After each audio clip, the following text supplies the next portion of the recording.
E, consequentemente, você vai criando o mercado da dívida, o mercado dos títulos. Esses títulos que os Estados Unidos usam para pagar as importações da China, pagar as importações do Japão, da Alemanha. Se importar alguma coisa aqui do Brasil, vão pagar com títulos. Quer dizer, como é que é mesmo essa questão do comércio internacional, não é isso? E aí tem aí o problema do BRICS, do BRICS. O BRICS vai fazer a reunião agora, dia 22, 23, 24, lá em Kazan, na Rússia. A mídia simplesmente censura tudo isso, só nega essa informação básica e fundamental, né? Do BRICS, o papel do BRICS, a importância que tem o BRICS. Só nega essa informação, esconde essa informação, né? O povo não tem noção, o povo não é informado de que tem o BRICS, o que propõe o BRICS, o que, né, pensa o BRICS, né? Mas uma das questões que vão ser discutidas lá, e a mídia vai censurar, porque ela é totalitária, autoritária, não é isso? Ditadura neoliberal, ditadura dessa gente aqui do mercado financeiro, do mercado da dívida, dos títulos, né? A ideia da professora Stephanie de dinheiro amarelo, dinheiro verde, né? O dinheiro verde remunerando o dinheiro amarelo, não é isso? Então, eles são aí desse mundo, né? Do dinheiro verde remunerando o dinheiro amarelo, consequentemente, o rompimento com essa lógica que está sendo proposto pelo BRICS, isso simplesmente vai ser censurado. O povo brasileiro não vai tomar conhecimento disso, a não ser quem assiste aqui o outro lado da notícia. Nem sei se o pessoal aí de outros canais vão detalhar exatamente do que se trata, qual é a proposta, né? Tem lá o SWIFT, que eles chamam de SWIFT, que é um sistema de código que se usa para fazer transações internacionais. Quem controla isso, né, são os grandes bancos, né? Isso, para você fazer um pagamento, você tem que usar esse sistema, né? Consequentemente, o dinheiro que você está pagando, você está recebendo, passou pelos grandes bancos, não é isso? E, consequentemente, você tem aí todas as consequências disso, né? Inclusive o mercado de títulos públicos, né? E o mercado aí do papel, do dinheiro amarelo, essas coisas todas, né? O, o BRICS está propondo que se faça transações em moedas entre os países, quer dizer, você está rompendo com o padrão dólar, né?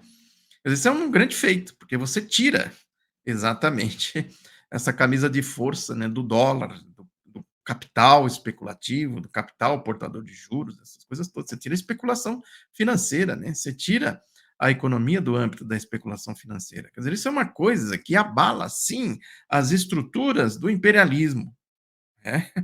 Quer dizer, a lógica do BRICS é exatamente essa, é fazer comércio, não é isso? Entre os países. E quem quiser entrar no BRICS pode entrar. Ninguém vai pedir atestado ideológico, né? Isso é importante saber. Isso é sonegado pela mídia, não é isso? Informação sonegada pela mídia. Ninguém vai pedir atestado ideológico, né, do país para saber se o país é capitalista, é socialista, é comunista, é fascista, sei lá, ninguém vai pedir isso, não tem atestado ideológico. O que tem lá é uma premissa. Nós queremos ter aqui um sistema de comércio, não é isso? E muita gente chama de sul global, eu não concordo com esse termo, né? Não é por achar, pela geografia social, nessa questão do Ocidente e Oriente, que eu falei aqui agora há pouco, Sul, Norte, né? Essas fronteiras, na minha concepção, são muito, né, abstratas, né, subjetivas. Na verdade, você tem aí uma outra lógica, né, anti-imperialista. O BRICS, portanto, tem sim essa lógica anti-imperialista, né? Se você tem um movimento desse porte, né, do anti-imperialismo, dá para imaginar o que pensa o imperialismo sobre isso. Por isso que a mídia censura, né? Isso. Não se sabe nada do que está se discutindo lá no BRICS.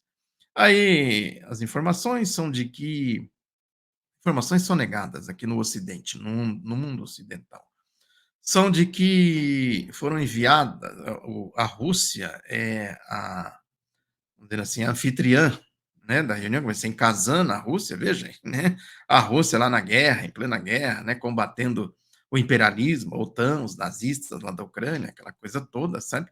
E a Rússia vai receber lá, né, uma grande quantidade de países, de representantes de países, até o secretário-geral da ONU, né, vai estar lá.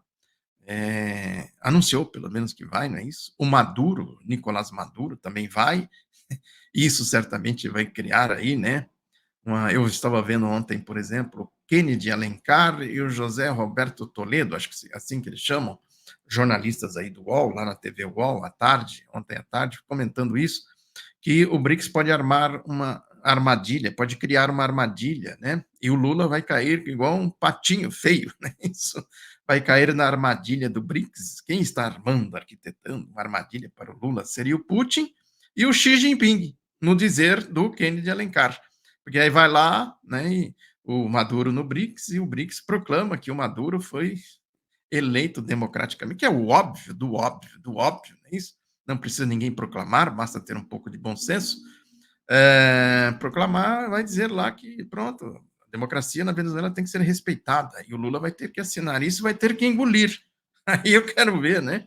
Então, eles chamaram de armadilha, e esse Kennedy, que não é aí dos trogloditas, pelo menos até onde eu sei, acompanho ele já faz tempo, ele era da Rádio CBN, né, não acompanho assim, né, não cotidianamente. Eu sei que ele era da CBN, depois foi para o UOL, Folha, essas coisas todas, mas é aí cria da mídia, né? Então a gente sempre tem que ter essa ressalva. Cria da mídia vira, né, midiático, consequentemente vira cínico e cretino, né? Isso, o comportamento dele foi cretino. Não sei se ele é cretino, mas o comportamento dele foi cretino, né?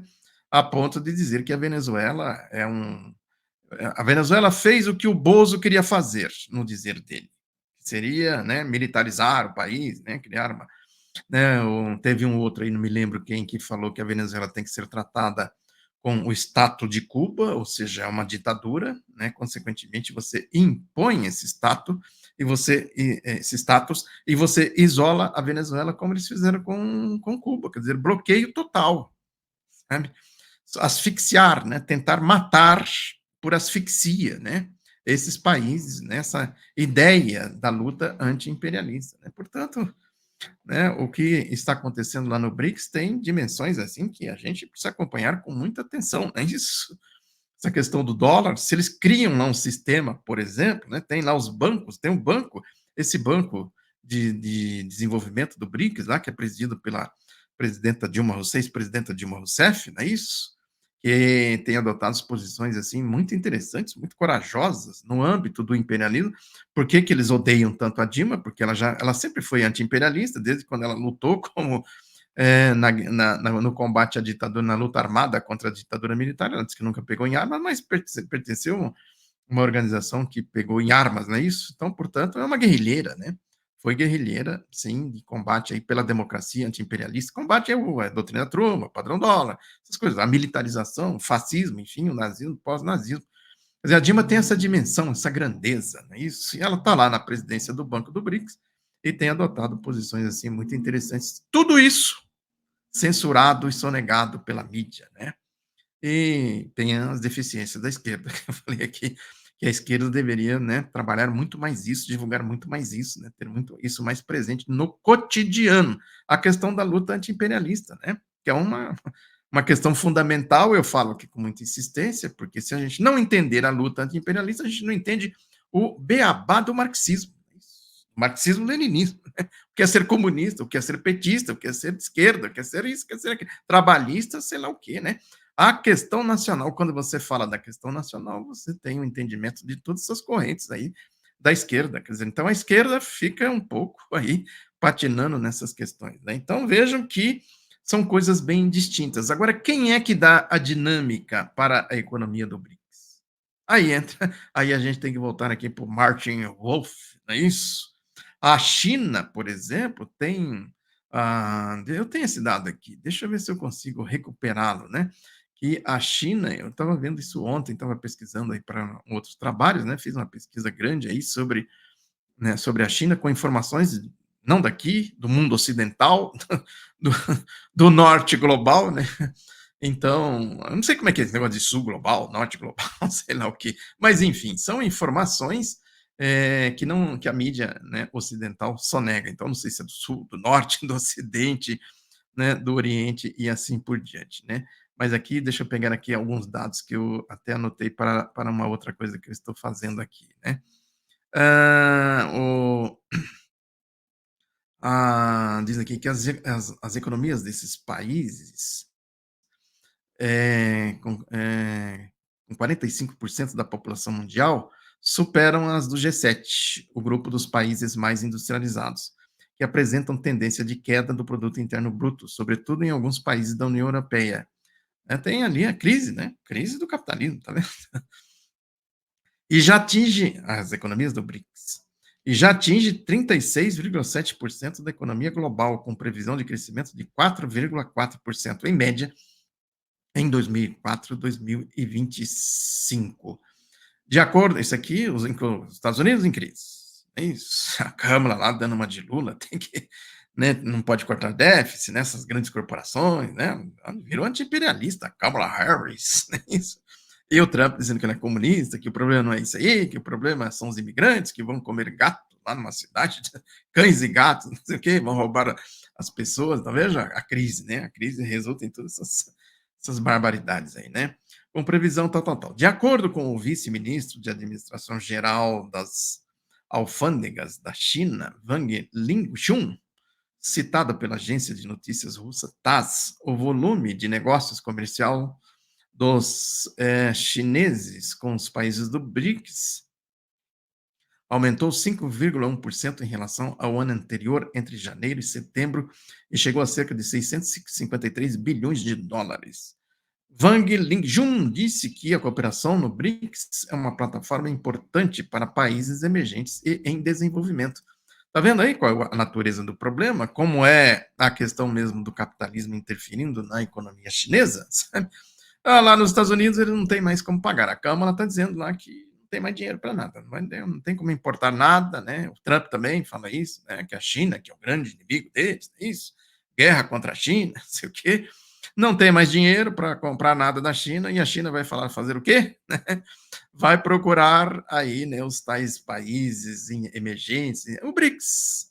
Aí tem assim, como diz no Nordeste, não é isso? Tem uma ruma de países, uma romaria de países indo em direção ao BRICS. Todo mundo quer entrar no BRICS. Né? Aliás, o chanceler Mauro Vieira, chanceler brasileiro, disse que isso é um problema.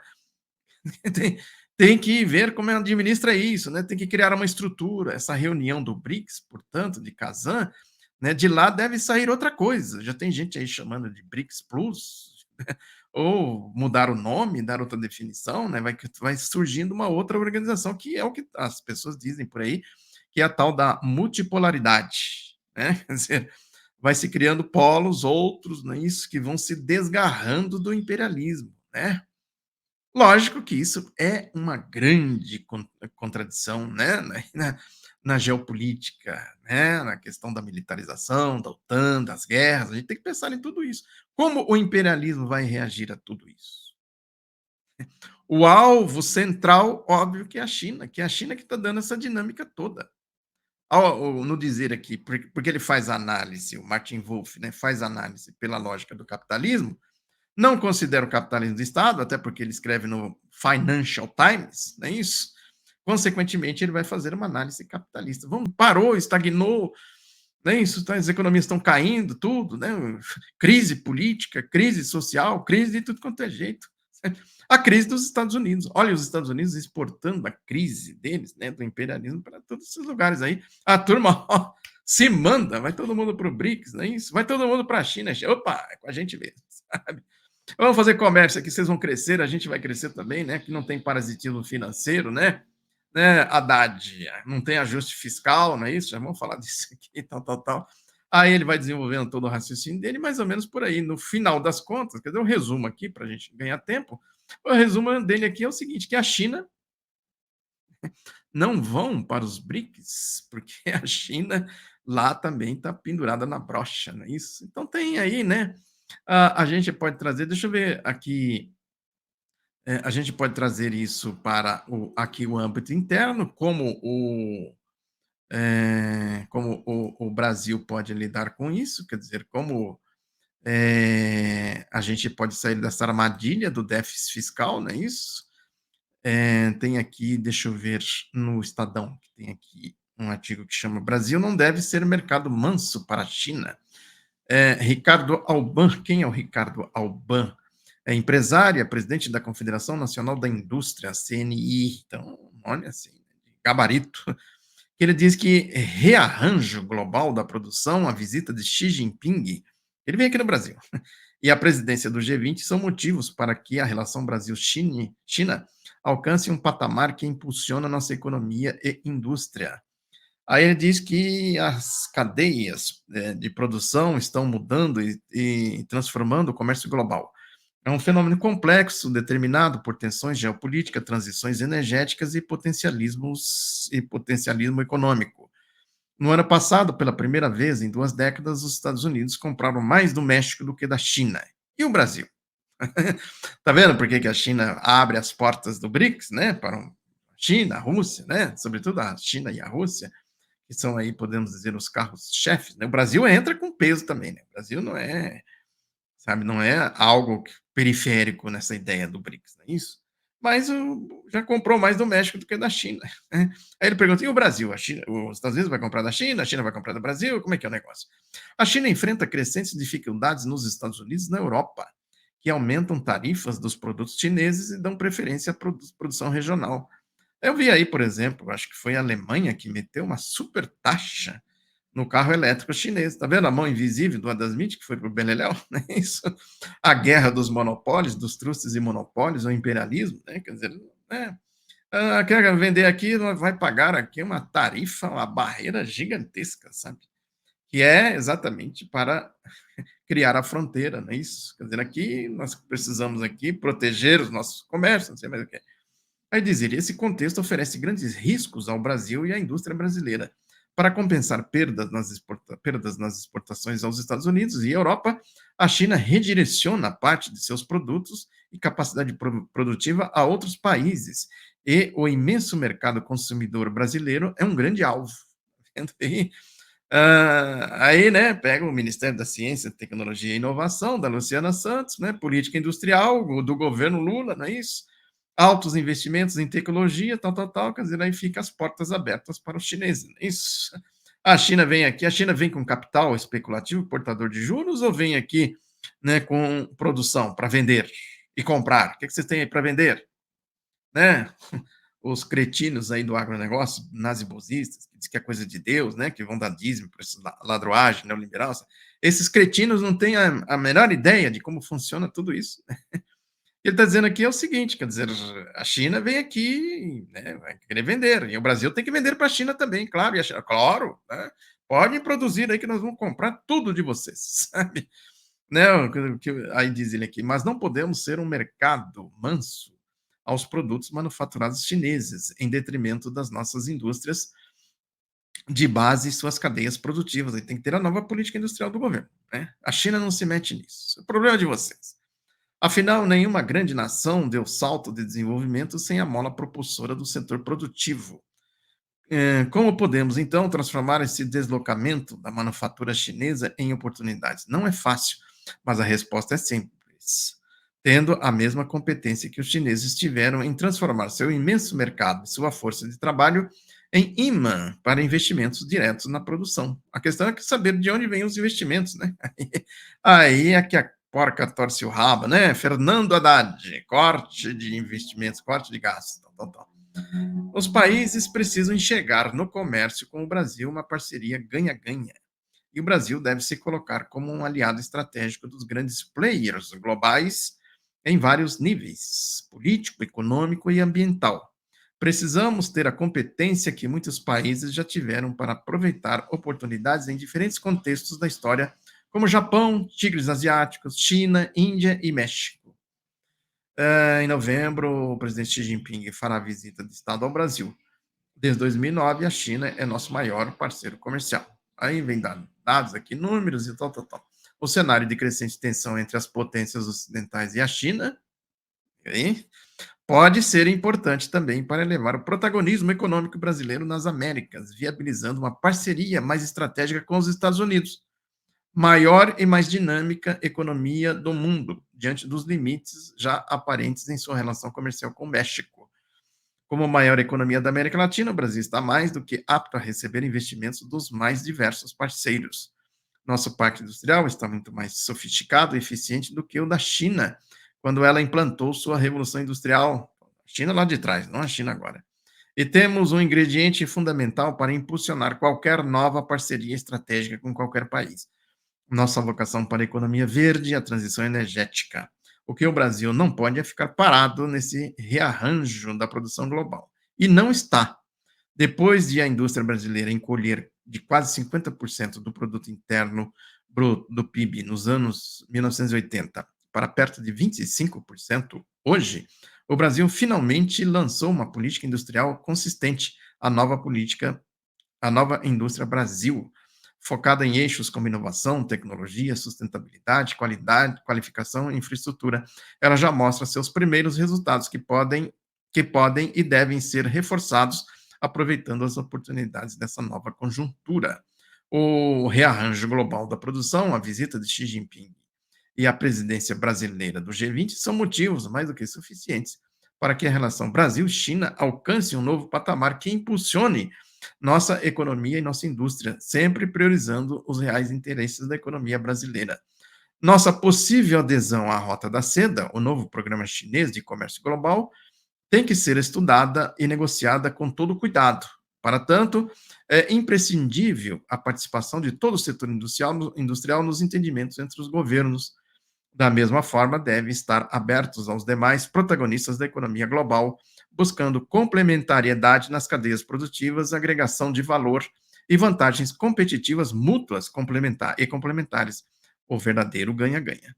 Enfim, precisamos estar atentos a toda oportunidade de qualquer país que a nova geopolítica oferece, embalados pelo grande potencial que temos para a transição energética e a necessidade de levar o Brasil a dar um novo salto de desenvolvimento. E isso só ocorrerá com uma indústria brasileira forte e inserida nas novas cadeias globais de produção. Portanto, aqui está toda a, vamos dizer assim, a intenção, né, proclamada. A questão é como fazer. Aí é outra coisa. Aí entra o dilema, né, economia e política.